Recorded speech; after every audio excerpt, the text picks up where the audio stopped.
Mesdames, messieurs, coaster fans ou amateurs de sensations, bonjour. Quelle ne fut pas ma surprise, après un écrit type concours de 5 heures, d'apprendre la news du jour. Que dis-je? La blague du jour. Si vous suivez un tantinet soit peu des comptes sur les réseaux qui parlent de parc, vous avez forcément eu la news. Ossoland, le nouveau parc d'attractions situé à Brojce en Pologne, ouvrira le 31 mai 2025. Alors, laissez-moi vous expliquer pourquoi il va être compliqué, voire impossible, de finir le parc dans les temps. Le projet d'Ossoland se divise en 4 zones thématiques regroupées autour d'un immense phare, symbole du parc. Mermaid City, alias le village des pêcheurs et de la sirène, Dragon Mine Valley et ses galeries enchantées, Vikingsland et ses décors qui rappellent ce peuple de guerriers, ainsi que le royaume de Baltambria et son palais d'ambre, demeure de Juraté, déesse des sirènes.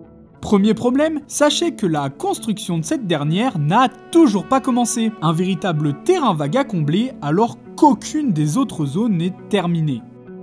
Deuxième problème, il n'y a toujours aucune attraction sur le parc. Pas un flat ride alors que de nombreuses fondations sont présentes, pas une attraction alors que certaines gares sont déjà en place et n'attendent plus que les rails, et je ne vous parle même pas d'un roller coaster. Il n'y en a aucune trace dans tout Ossoland. C'est d'ailleurs tellement vague que dans la dernière vidéo, nous avions émis l'hypothèse que ce bâtiment serait la gare du fameux Ghost Rider de Vekoma. Eh bien, il semblerait que non, car maintenant, un chemin passe devant avec des décors. Et d'après la forme plutôt longitudinale du coaster, celui-ci serait plutôt situé à cet endroit. Et comme vous pouvez le voir, il n'y a rien. Pareil pour le Family Coaster MacRides, il n'y a aucun signe, même de la magnifique gare, à l'emplacement prévu d'après le concept art. Idem pour le Water Coaster Mac qui passera sous le phare et chutera dans le lac. Des décors, mais aucune trace de fondation ou de rail. Une montagne russe, ça prend du temps à être construit. Couler les fondations, monter les rails, faire des tests qui demandent beaucoup de temps. Ça ne se fait pas en 8 mois,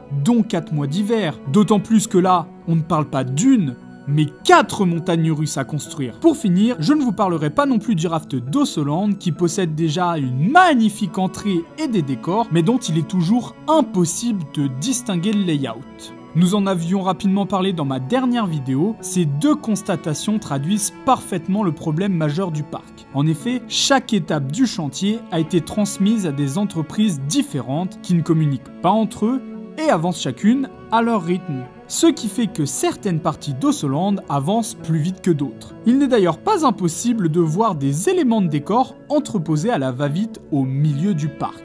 Ils ont même commencé à faire de magnifiques chemins en pierre dans des endroits où il n'y a quasi rien. Mais le comble du spectacle, c'est cette mascotte, trônant déjà fièrement à l'entrée du parc, alors qu'il reste tellement à faire.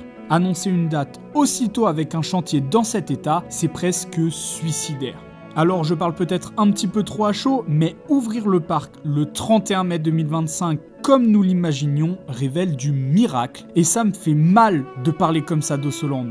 Ça fait plus d'1 an et demi qu'on suit ensemble ce projet sur la chaîne, et de très près, et je m'y suis attaché à ce nouveau parc. Les décors ont l'air tellement fous, les attractions plutôt intéressantes, il est clair que cette date d'ouverture n'était pas prévue par les équipes chargées de réaliser le projet, bien qu'ils aient déjà accumulé pas mal de retard. Il est fort probable que c'est un petit coup de pression mis par les actionnaires et Osso Group, propriétaire du parc, pour accélérer le chantier. Et j'ai bien peur que pour terminer dans les délais, un parc qui devait être magnifique à son ouverture soit à moitié bâclé pour finir dans les temps. Ça y est, la course peut commencer, il reste 243 jours, top chrono. Voilà, cette petite vidéo à chaud, différente de d'habitude, est à présent terminée. Merci de l'avoir regardée. N'hésitez pas à me donner votre avis dans les commentaires si le parc va réussir à ouvrir à la date prévue ou non. Si cette vidéo vous a plu, vous pouvez liker, partager et si ce n'est pas fait, vous abonner à la chaîne. N'hésitez pas aussi à aller voir les différentes vidéos sur l'avancée du chantier que j'ai réalisé. Ça vous donnera plus de détails sur le parc. Et pour ma part, il ne me reste plus qu'à vous dire à très vite pour une nouvelle vidéo. Do widzenia!